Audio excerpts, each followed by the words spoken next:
escape. I'm sorry it's been a few weeks now, but both Paul and I have been super busy over the holiday period and thereafter. But this week we're interviewing our good friend and PhD student, Helen Kavanagh.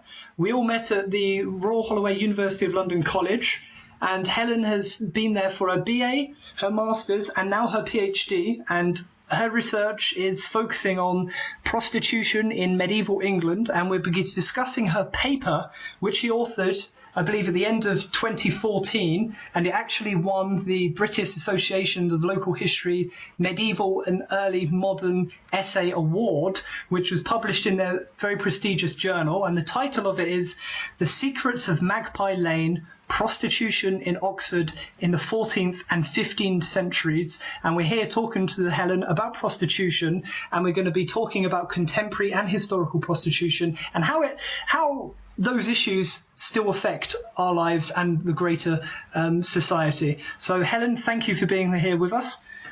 You're welcome. And could you briefly summarize for the people, the one or two who may be listening, I think it's 3 now. Maybe 3. Those few people, what the paper's on, what your research is about, and how it helps us to sort of better understand medieval England. Yeah, of course. So my research at the moment is actually on the topography of illicit sexuality in early medieval English towns. And that's basically looking at exactly where sex was taking place, and more predominantly sort of non-marital sex, so prostitution, adultery affairs, illicit or in any other way thought of as wrong, basically. So that's what I'm looking at the moment. The paper that I wrote at the end of 2014, as you rightly said, was on prostitution in Oxford. And it takes a topographical look again at where Oxford was in the town and how that impacted on the residents of the town and the women living therein. So it focuses especially on a road which is now known as Magpie Lane, which at the time was known as Gropecunt Lane, which I'm sure we'll talk about in a bit more length later. And yeah, their women were there on that lane, and kind of why that was important. So they're inside the city walls, in close proximity to students and the clergy alike, and how that kind of how they interacted with the men in the town, basically. So that's what I was looking at in the paper. Brilliant. Well, I don't know if you want to take a Ciaran, or if I should. No, it's fine, Paul. If you've got the first questions, yeah, go ahead. We'll start with yours. Well, firstly, is it Kavanagh? I thought it was Kavanagh, your second name. It's Kavanagh, yeah. All right, okay, brilliant. Well, Kavanagh does sound much more kind of prestigious. I apologise. Well, it's a great idea, this idea of prostitution within medieval times. I find it very interesting, and actually expose a lot, not just about prostitution, but how Oxford was run at the time. I'd like to get into that later. But just to start off with, where this idea come from, and, how do you even develop the idea of medieval prostitution? It's such a niche kind of element of history. Well, I was basically quite lucky. So during my Masters, I met a guy called David Lewis. He was working on Gropecunt Lane in Windsor. And obviously I live and work in Oxford, and I had been commuting to university, and he kind of suggested looking at other areas where prostitution took place outside of London, because the main body of research that is done in medieval terms, normally is looking at London and Southwark, just because basically the records there are so much better than the rest of the country. So especially for London, Southwark, Bristol and York, some research had already been done. But an article had been released by Baker and Holt quite soon before my research started, looking at Gropecunt lanes around the country and seeing exactly how many towns had them. And the evidence they came up with was very, very surprising, because basically it was nearly every single one. And Oxford's interesting because it has more than one. So it has Oxford, the city centre, but it also has Banbury, which is obviously a county just inside the Oxfordshire boundary.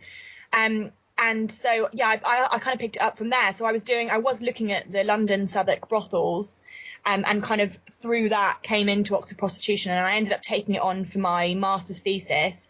And once I'd finished it, it was very, very enjoyable, and there was so much more to look at than what I had managed to look at in the short 3 months you get for a thesis time.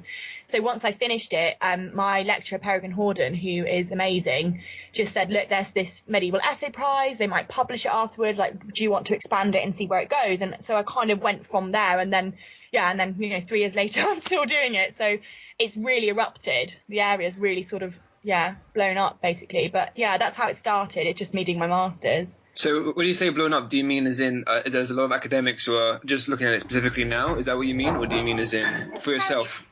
For myself, yeah. So there has been a lot of work into medieval sexuality, because obviously people are quite interested in sex through the ages and relationships of gender and marital affairs, and especially when you look at medieval England, marital contracts are so important in terms of land registry and, you know, wills, etc.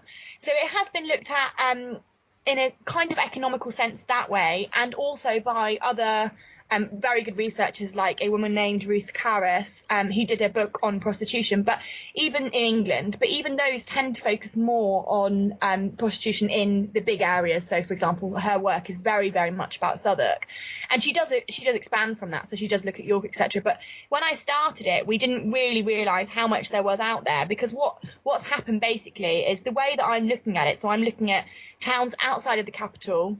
And I'm not just looking at prostitution, I'm looking at all extramarital affairs or sexual liaisons that were seen as wrong by the church, the state, etc.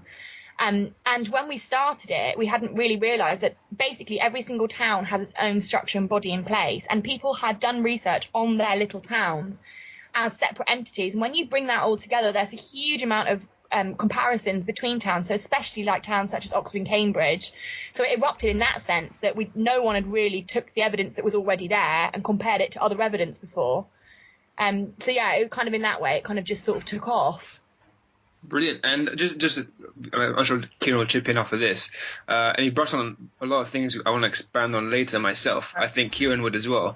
But just to kind of introduce it a bit more, do you mind just saying, firstly, where did you research for this topic? Is it, it's obviously primary sources and so on, and I'm sure you went to some kind of records.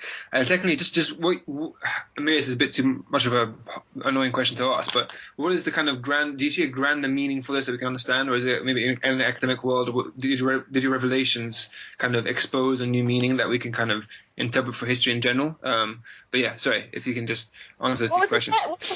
But the second question is just more as in, what is there kind of a grander, is your essay just specifically helping us understand just medieval prostitution, or can we look at it from a grander scale? Can it expose anything else? I think definitely from a grander scale. So as you said, we'll come on to a couple of the topics later, but especially the infrastructure in place in these towns. There's some really interesting cases, and Oxford and Cambridge work as their own entities, and I know that there's questions in terms of the chances you want to come on to later, but looking at prostitution itself, it's a very complicated situation in medieval England, in that the word prostitute doesn't exist. So we're looking at women who were probably village whores or less, called prostitutes in the records by higher authorities. So predominantly educated men who have very, very little understanding of these women's lives at all.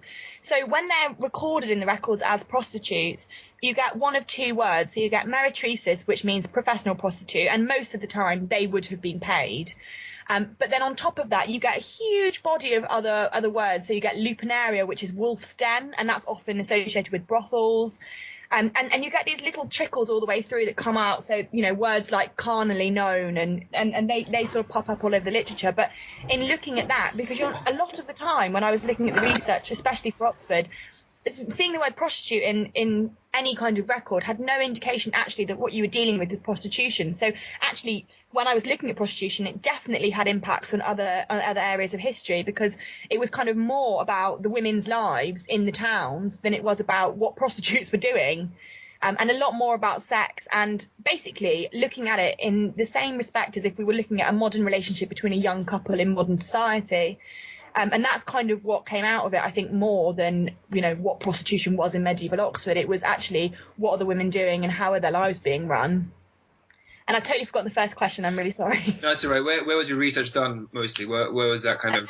Well, for Oxford, almost entirely in Oxford, there's a huge body of manuscripts and archival sources in the Bodleian Library. And if anyone's interested, it's actually more held at the Weston now.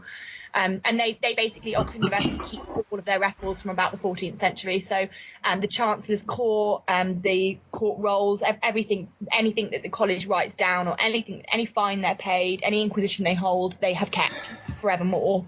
So yeah, for Oxford, they really, really have a lot of stuff there.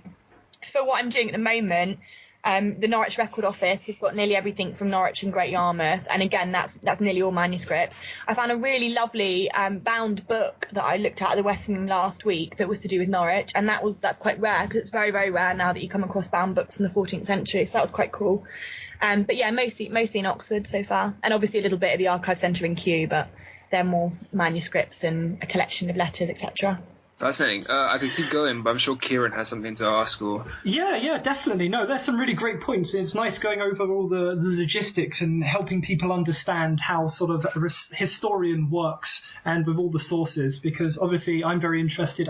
Technically, we're both social scientists, and it's interesting to what exactly you draw upon and why and how you get access to that, because it's been a real conundrum and real problem for my project. But one of the what I wanted to talk about, one thing which really interested me, being interested in sort of corruption and scandals, was you talk a little bit in the paper about some of the religious authorities in Oxford University, because of course it was essentially like a religious institution, wasn't it? And theology was the subject being taught through most of its history.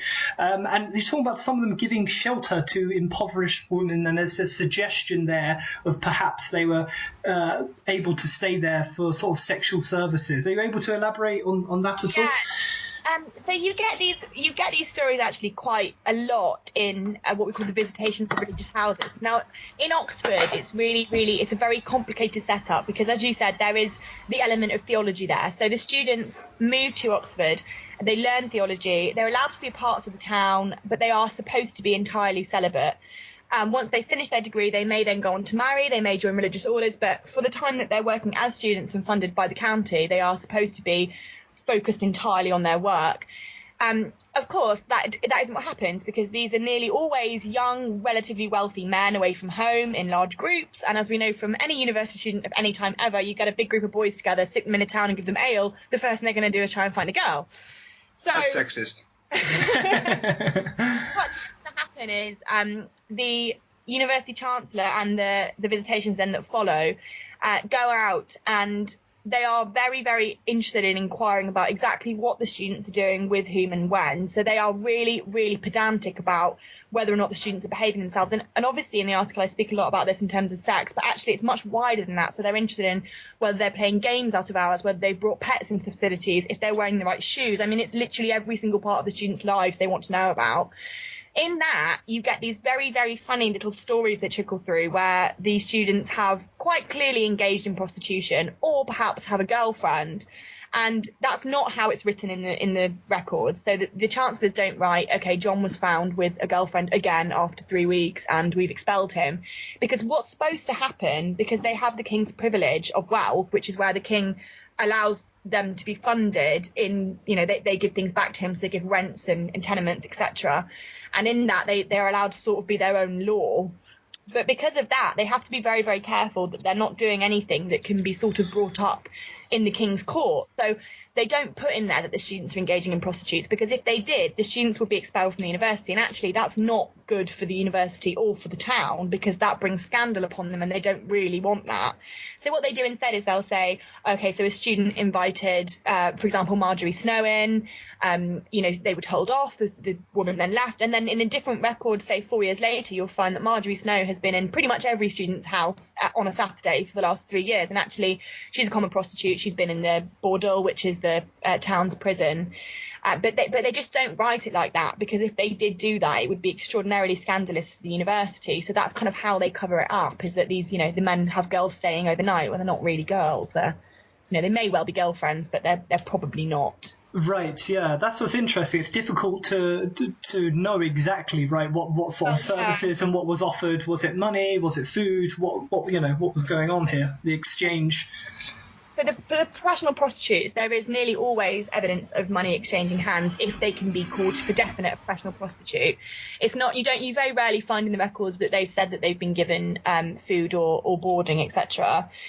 But I think in the cases where the students have girlfriends, they're not as they kind of don't appear as much in the records of the actual girlfriends as the prostitutes would do, because apart from the fact that the students can meet the girlfriends in the town, that they've probably got their own residence, there are females at the university. So there are girls working as laundresses, as cleaners, and okay, they're kept away from the students as much as possible, but they must have had interaction. And certainly on saints' days and feast days, there was, the students had a lot of involvement in the town, so they would have met girls from the town quite regularly. And the only way you really find out about the students aborting their studies for girlfriends is when they come up sort of 10 years later in the fines, and they've still been there. They've been there for like 15 odd years, say, for a 3-year course, and they haven't passed, because what they've basically done is they've gone to Oxford, they've started their degree, they've moved out of halls, they've moved in with their new wife, and they've got a job, and they just haven't put in the records that they've left, because again, it's scandalous to the university. So that's what tends to happen if they get long-term serious girlfriends. Oh, wow. That's really interesting. I mean, the other thing that I think Paul and I both wanted to talk about, I don't know whether, Paul, you had a specific question about it, was the role and the power of the Chancellor at Oxford, or in the city of Oxford, or maybe it was still a town at that point, which when we think of chancellors and vice-chancellors today, they're just basically the heads of university. Many of the chancellors are figureheads now, many of them celebrities who are paid an extortionate amount to be the head, and the vice-chancellors are the ones who run the day-to-day, or they meet up with other university heads and whatnot, and they're almost like the CEO or chairman of a university. But the sheer power that the Chancellor of Oxford, for example, that you talk about in the paper, had during that time given to them by the king, to sort of banish individuals, specifically women and alleged prostitutes, from the university in town by a huge radius. Can you talk about that? Because that's really fascinating as well. Yeah, I mean, I agree. I find the Chancellor's roles in both Oxford and Cambridge really interesting, and I'm actually talking about this in July at a postgraduate history seminar, so it is something that I've been looking at quite a lot. The Chancellor's role in both the towns in medieval England cannot be underplayed. So we're looking at towns, especially in terms of Oxford and Cambridge. So in the 13th century, we just start to get students moving into these towns. The arguments between town and gowns, especially at the beginning, are quite severe, and there's been a huge amount of research on that anyway. So the king is right to put in these kind of not figureheads, but real authoritative bodies, as in the Chancellor and Vice-Chancellors, who are there to make sure that there is no disturbance of the peace. And we're looking at a period where there's no policing system in place. The King's Court is moving around the country probably every couple of months.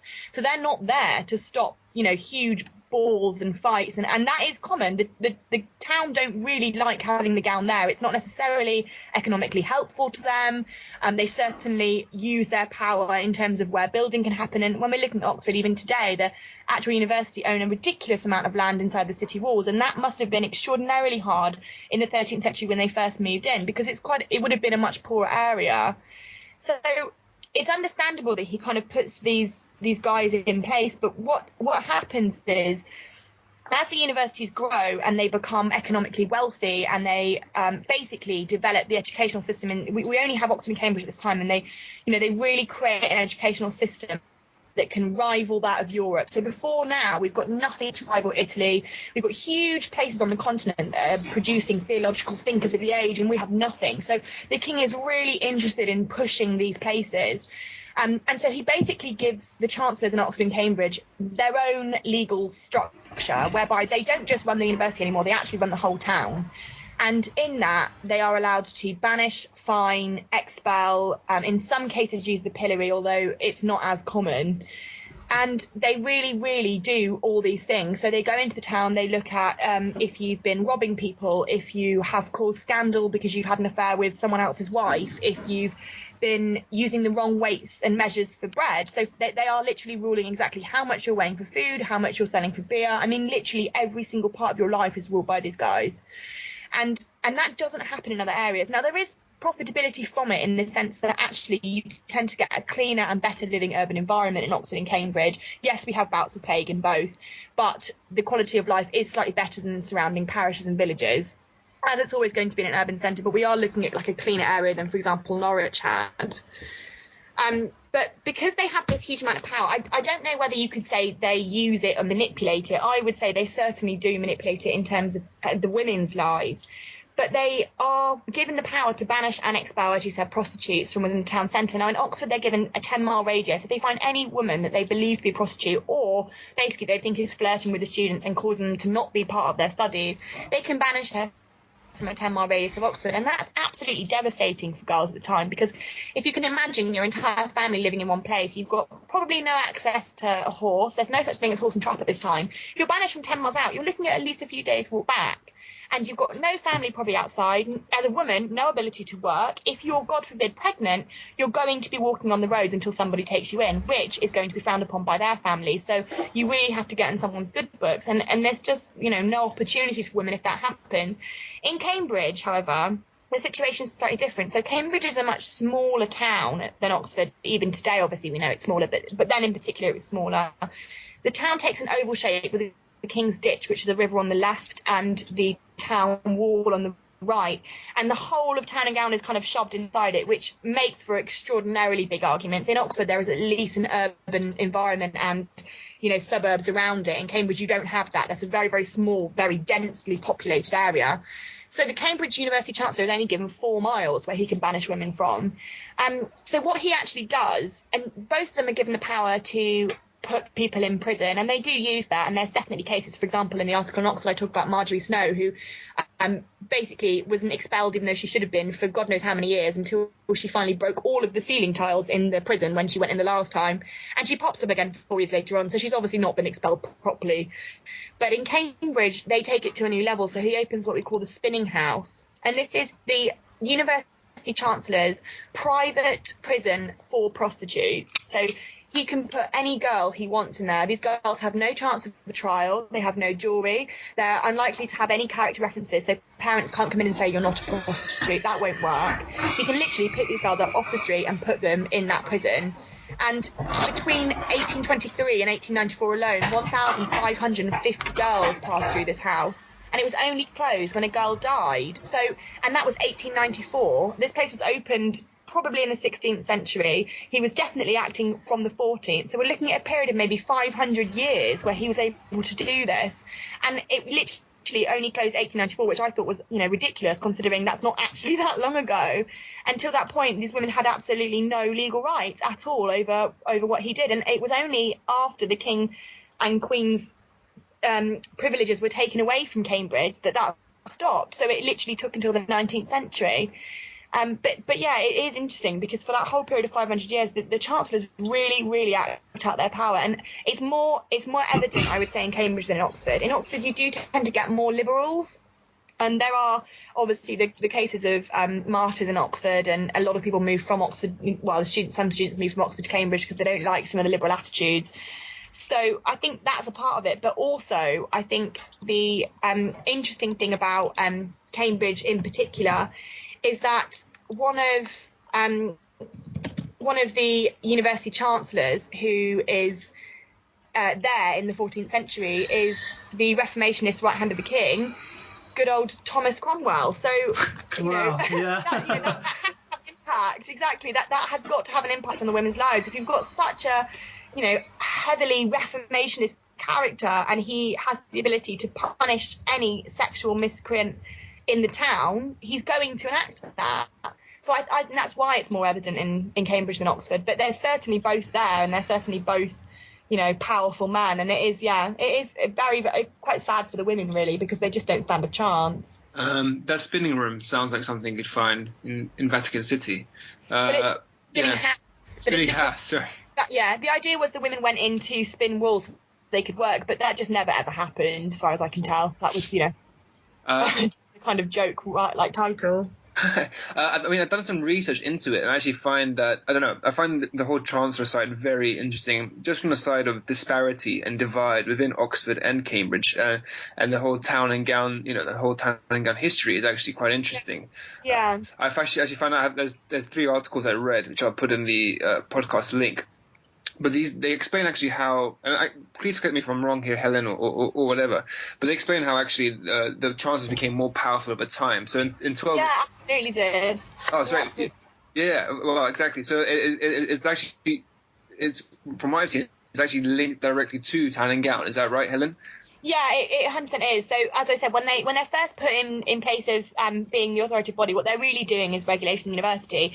as these town and gown disputes start to become more and more prominent, and they really do take off, some of them, you get, evidence of attacks and stabbings, and people die, and I mean, that's not good for the king. He cannot be constantly looking at this and worrying about it and dealing with it. So, making the chancellor the kind of sole judge and jury of that area does kind of make sense, but in doing so, these extra little laws that keep coming in make them more and more powerful, and by the time you get to the sort of 18th, 19th century, you're looking at men with almost no one above them, really. There's, then they can never ever break the law because they are so powerful in their own right. So, yeah, absolutely. And just to give examples to the one listener we have, 1209, 2 Oxford clerks were hanged by townsmen. So as a consequence, it's actually what established Cambridge. Scholars in Oxford were dismayed by the situation and left to found Cambridge. There's actually a running joke in Oxford, which is that Cambridge is just bad Oxford scholars, because basically Oxford was first, and they were very unhappy with the situation in Oxford, and they left and they set up their own much smaller university that then also got the king's privilege. But they were all Oxford scholars initially, and just there was a huge amount of, as you said, town and gown disputes because of the town just didn't want them here at all. I mean, in early November 1867, town and gowns were so bad that military intervention was needed. Mm-hmm. After that, before that, 1825, the Universities Act gave Oxford and Cambridge their own police force. Which existed until recently. Both had their own police force in Oxford and Cambridge until fairly recently. They're called the Tolbooth and Jailhouse, and you can still see the one in Oxford. It's the Chancellor's Court now. If people are interested and they come and look around Oxford, if you go into the old Bodging Quadrangle, it's there.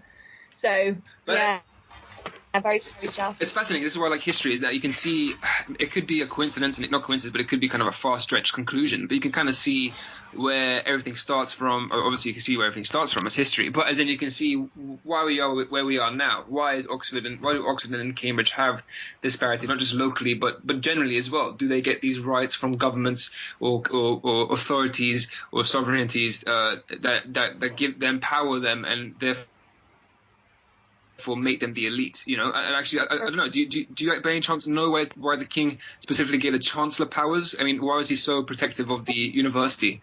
So the Chancellor was in the pocket of the king initially. So he would have come from the Chancellor's court that he trusted and that he knew would, be able to provide the university with its right function.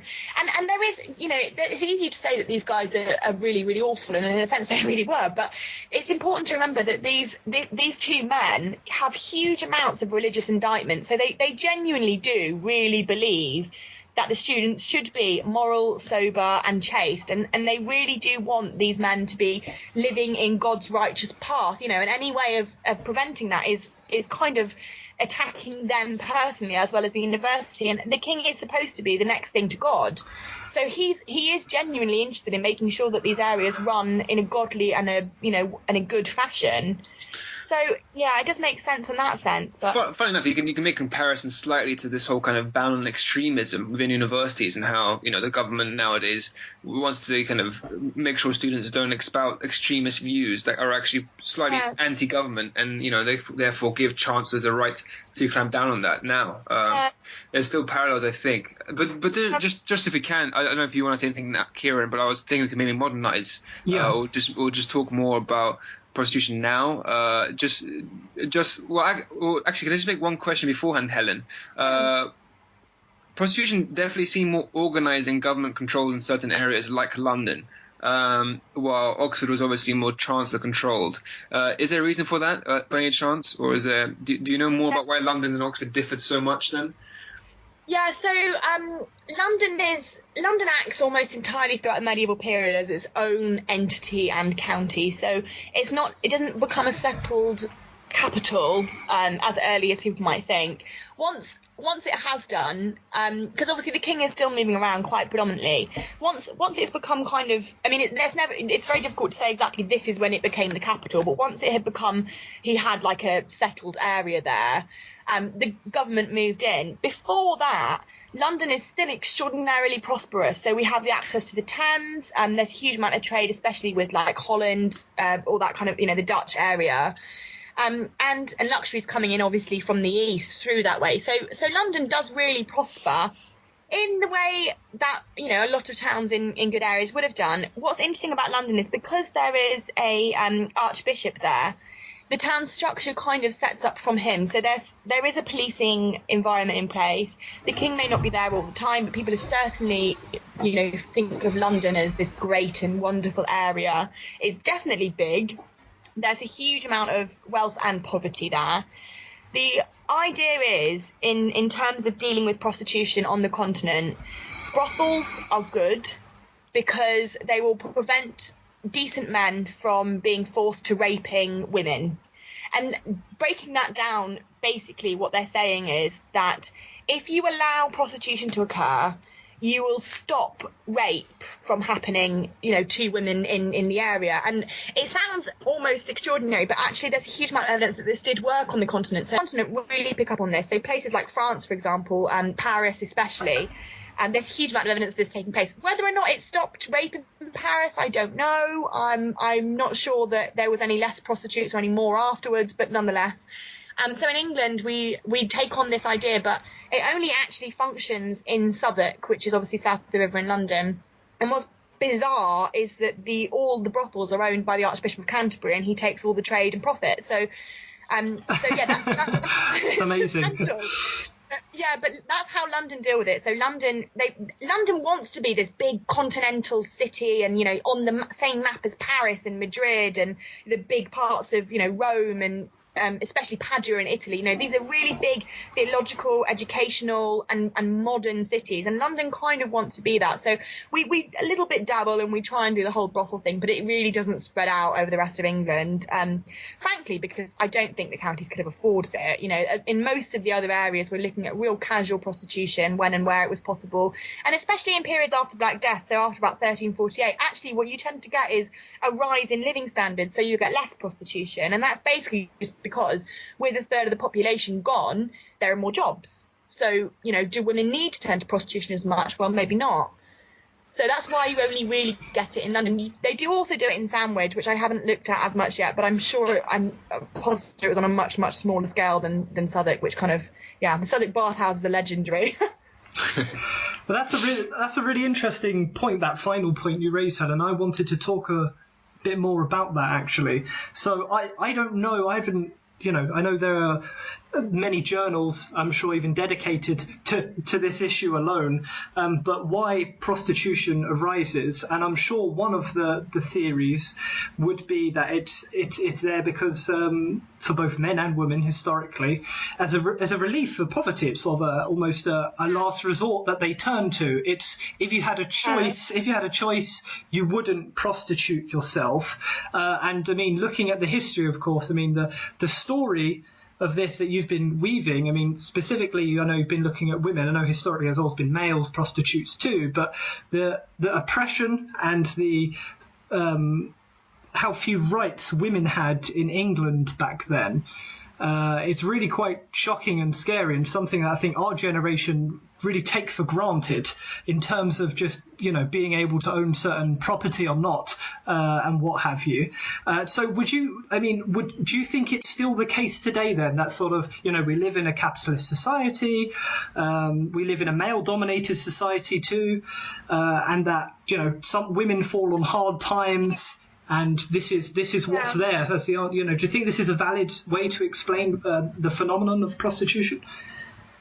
I think, yeah, it's a very, very complicated question, because, again, just to stress first and foremost, when we're looking at prostitutes in medieval England, we're not necessarily looking at money exchanging hands. We may be looking at girlfriends of clergymen, we may be looking at wives of vicars, we may well be looking at just, you know, what we would associate today with sluts or whores, or that there isn't necessarily any distinction. So it's hard to explain exactly why prostitution is prominent in medieval England. I think mostly and almost entirely it is to relieve oneself of poverty, especially when we're looking at the 14th and 15th century. So as you said, women have very little rights. They have no ability to own property unless it comes down to them in terms of birthright, or they're widowed, or they're lucky enough to be able to go into the religious orders themselves. But, you know, most women that go into the religious orders at this time are women from wealth. It's very, very rare that you get a girl from poverty moving into the religious orders. So then all they've really got to look for is for dowry, for marriage. And if that's not a possibility and they end up on hard times, or their husband dies and they're shunned by the society they live in, what options are there for women? Okay, they can be laundresses, they can be tapsters, they can take up work in fabric, they can sell ale, they can own hostels. But nearly all of these jobs need some kind of backing behind them. You will not be able to do those, for example, if you're homeless or if you are a traveller or an alien from a different area. Those options are no longer open to you. So yes, prostitution is a viable option and definitely a viable source of income. Today, I would say research looks more at why and how prostitution is fueled by the drug trade, and obviously that isn't something that we get at all in medieval England. And there's still always going to be the disparity between wealth. So women who are poorer may well look at it. I mean, we're not looking at all poor women being in prostitution now or in medieval England. So the case I talk about in the article of Ellen Rickener, who is obviously actually a man, is definitely not poor. I mean, he's able to move freely between London and Oxford. He certainly has a job for a time at the Swan Inn, which is still standing if anyone would like to go there. In Oxfordshire, yeah, if you'd like to go to an old transvestite hangout, the Swan Inn in Oxfordshire is your dream. But yeah, he certainly wasn't from this, extraordinarily poor background, and he's obviously working as a female entertainer, if nothing else. And probably dabbling in a little bit of prostitution. Mostly it must have been foreplay, because there is no way his clients can not have known he was a man if penetration was involved. But perhaps that says a little prostitution. Well, perhaps that says an interesting thing about prostitution in medieval England for right. I mean, perhaps because we don't get a huge amount of bastardy coming up in the records when they talk about prostitutes, and we don't get a huge amount of, how are they using protection, etc., for prostitution. So perhaps actually we're looking at an era where foreplay was, because slightly more illicit than actual marital sex was, that's what you're getting for prostitution. So then it's like, how poor were these women? Because you can't have made a huge amount from that. And I don't think a lot of the women used it as their, full-time job. I mean, they definitely, in the records, it's very, very evident that women that show up have other areas. So Marjorie Snow, for example, is, yes, told off for being a prostitute, and yes, she's put in prison for being a prostitute, but she's also told off time and time again for selling beer at the wrong price and watering it down. So she's obviously working in a bar somewhere. So you actually touched upon, sorry to interrupt, but actually touched upon a point I want to kind of brush up upon, which is, how has prostitution changed? And is it, issues, or even the way it's structured and so on? Is there still these kind of links these days? Do you know anything about that? I mean, we even see, elements almost of migration and even human trafficking, I think, in your dissertation. We talk about prostitute coming from Scotland, just so. I honest to God think it has changed, because I think when you're looking at migration patterns of prostitutes in medieval England, what you're really looking at is women themselves moving from smaller towns to bigger towns, nearly always lured by the prospect of work and falling into prostitution when that lurement turns out to be false. So you're not looking at trafficking at all. Yes, there are definite cases where mothers and fathers have pimped out their daughters, but we're not looking at any kind of organised prostitution that we get today. And I think what happens actually historically is, at this period, prostitute, as I said, doesn't exist as a term. And in 1824, that changes. So common law, for the first time in 1824, says what a common prostitute is, what is illegal about it, and then it becomes a nationwide issue. So before this, there's no nationwide term. So different counties use different language. If you're trying to, stop something and make it illegal in your county, and you're looking at the rules put forward by the King's Court and you don't recognise the terminology, it's impossible then to implement that in your own town. Once it's common law and they've got the word, it's possible to say, this is prostitution, this is trafficking, this is illegal. And in that sense, I think it has certainly evolved, because realistically, the minute you make something illegal in that sense, it becomes more underground. We're not looking at an underground industry in medieval England. We're looking at, the roads that I'm talking about, Great Cunt Lane, etc., were nearly always right slap bang in the middle of a town. They're not outside the town. They're not at night. They're there. The girls are there. They're available for work. If you can also get them a job in the pub, that's great. But that's the difference, I think, between now and medieval England. Yeah, I can definitely see that. And I don't know if this is quite a general debate, and I'm including you in this, Ciaran, as well. I mean, this might not be relevant to you. I'm not sure. Just tell me if it's not. But does this change your thinking about prostitution in general? Do you think it should be banned, for instance? Have you learned more about it in that sense, or is it too specific to kind of engage in that debate? I mean, obviously, I've got my own opinions on whether or not prostitution should be legal or illegal. It might be good for the people or one single person listening if we explain what the law is now. Shall I just do that quickly? Yeah, that'd be great. So under the Sexual Offences Act in 2003, it is an offence to cause or incite prostitution or control women for personal gain. However, there are a ridiculous amount of loopholes in that law. So, yes, it is illegal to incite prostitution. It is not illegal to be a prostitute. It is illegal to curb crawl. So you can't walk around the streets looking for a prostitute. And it's against the law to loiter or solicit sex. So you can be a prostitute as long as no one sees you and no one tries to find you. You cannot place adverts in phone boxes. You can film it because then it's pornography. You obviously cannot traffic people. And you are not allowed to in any way cause a public nuisance or indecency towards other people in the town. So it's a really, really complicated law. I have to say, and I have to make this very evident, this is me speaking as myself and not from the university, because there's been issues with that. I think it would be a lot simpler in terms of our legality and our ability to deal with prostitution if we made it legal. Whether or not that is the answer, I don't know. I'm not a lawyer, I'm not part of it, but it's a really interesting debate and political issue, and I mean I would like to talk about it more because I have quite a strong opinion about it too. And for me, in the 21st century, in 2016, for the fact to have a state say that no, you cannot do this with your body. And by the way, prostitution's for men and women. There's a tendency to think about. I know, okay, you can say 90% of prostitutes are women, but yes, there are those who are men too who choose to do this for a living for whatever reason. And the idea that the government would say you can't do this with your body, like you can't be trusted, or it's such an affront to society for you. I mean, it's sex, right? And you know, it's really crazy that I think that I'm just looking now. Now, I must admit, this is Wikipedia, so I don't know how accurate it is, but somebody's created a map of prostitution's legality around the world. And if this map is in any way accurate, it's shocking to see that vast swathes of humanity are not allowed to engage in this activity. It's completely illegal for sort of both sides. So the majority of America, even so-called liberal Canada, the vast majority of the whole continent of Africa, China, where of course we've got a quarter of almost all humans, who live are in China, Russia, loads of Southeast Asia. So vast swathes of the world, prostitution is completely illegal. Where they say, you're not allowed to do this, and if you're caught doing it, not only will you be fined, but we can put you in prison. We can lock you behind bars. Like.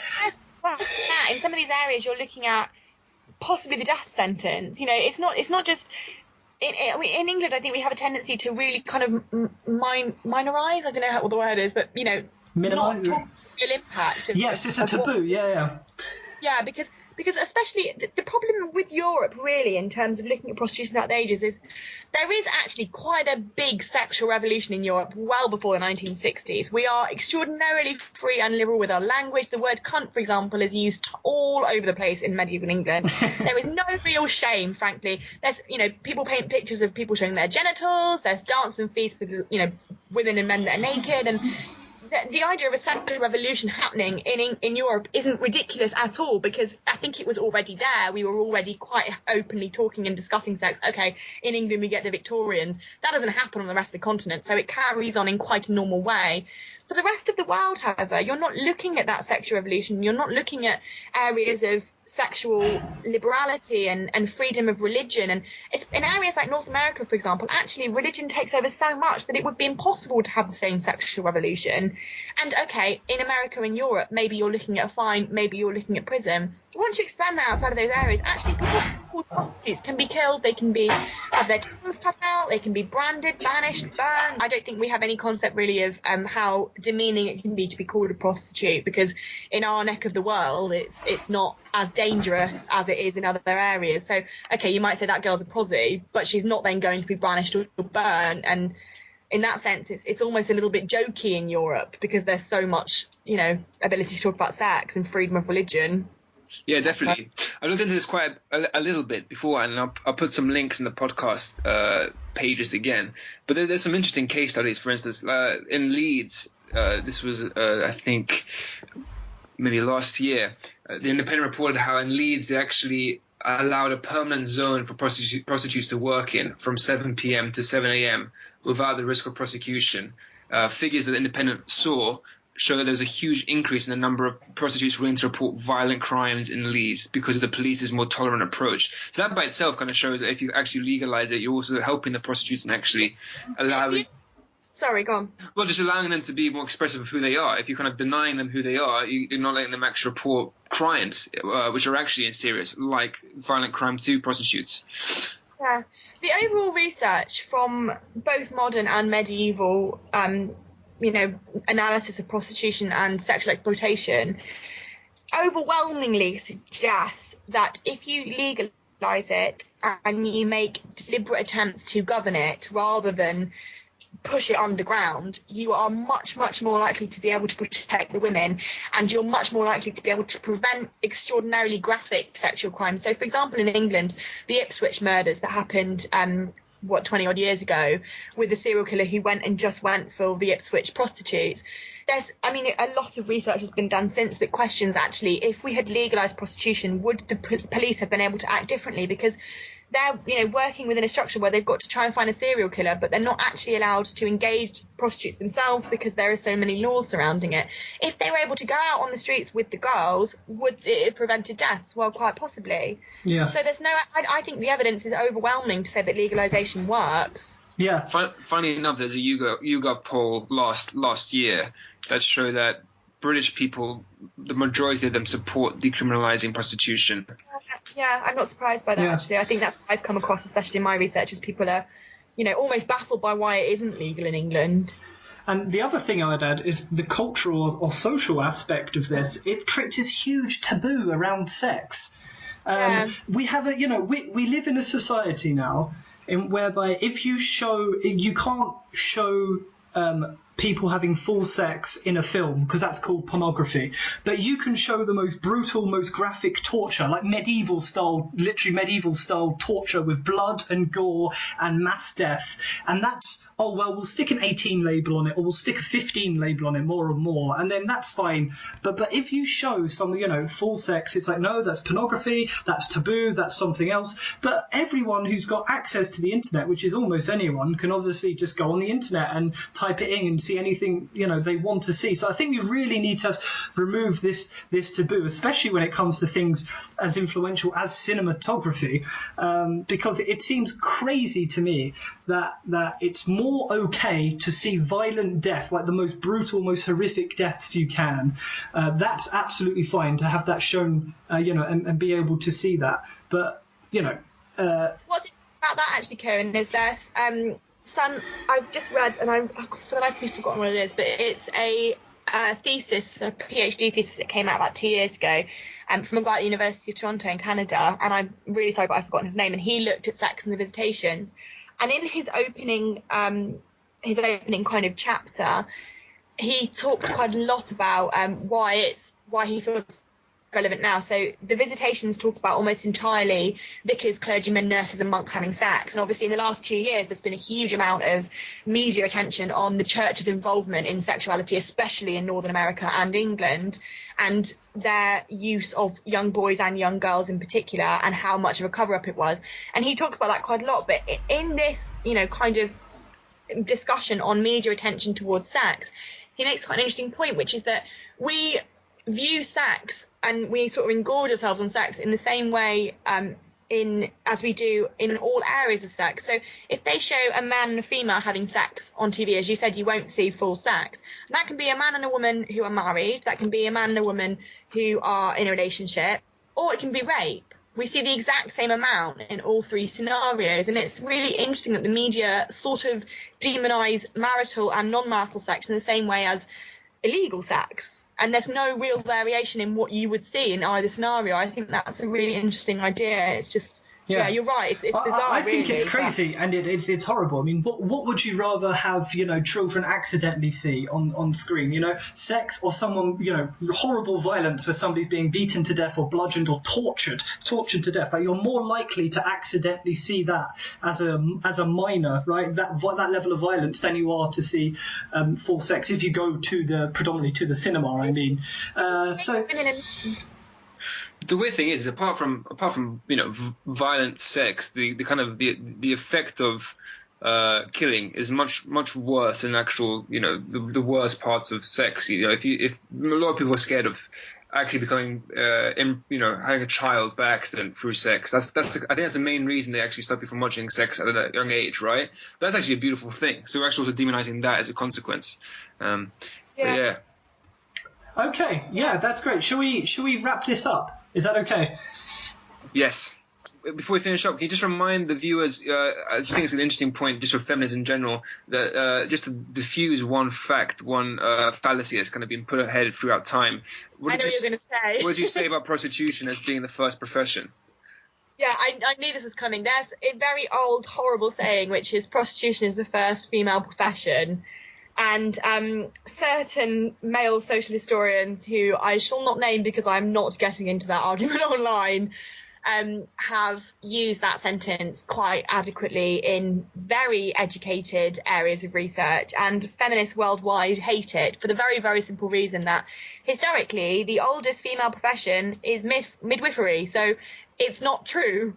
And it's very demeaning to think that the oldest thing girls can do for money is use their bodies. I mean, it's just absolutely disgusting. But, it has been used so much in literature and in especially in sort of paintings and in the art world. So, for example, all three of us are from Holloway. I don't know if either of you have seen the painting of the Babylonian marriage market that's currently in the Holloway Pitch Gallery, but it's a Victorian representation of women in Babylon selling themselves, and they're all beautifully dressed and they all make absolutely loads of money and they have a fabulous time of it. And it's like another way of saying, this is what women can do, and there you are, girls. But yes, no, not the oldest profession. Please stop saying it, man. We are very cross about it. That's a great way to end the show, I think. So yeah, it's okay. So thank you all the few listeners that are out there. I apologise on behalf of everyone. Thank you, Helen, for joining us. I hope you've enjoyed the interview.